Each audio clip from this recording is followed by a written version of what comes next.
Today we're going to go over how to copy and paste your driver's ed articles into a Word document so you can print them without a picture. First thing you need to do is find an article that has to deal with driving. Next thing, you're going to highlight your article all the way to the bottom, pictures and all. Just make sure you have all of the words of the actual article.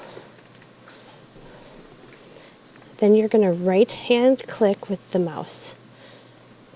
The next thing you have to do is go here to the type here to search.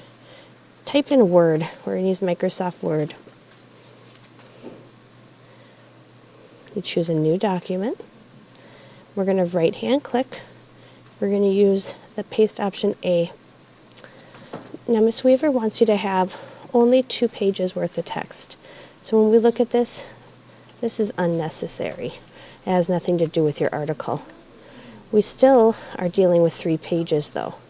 So if we get rid of these extra spaces in here, it'll shrink up our article. It still has the end of the paragraph, so we know when it's time to see that it's a new thought.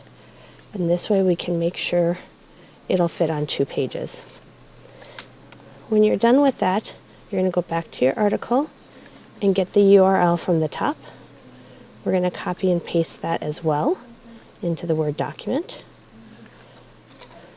The next thing is we're going to print. We're going to go to File and choose Print.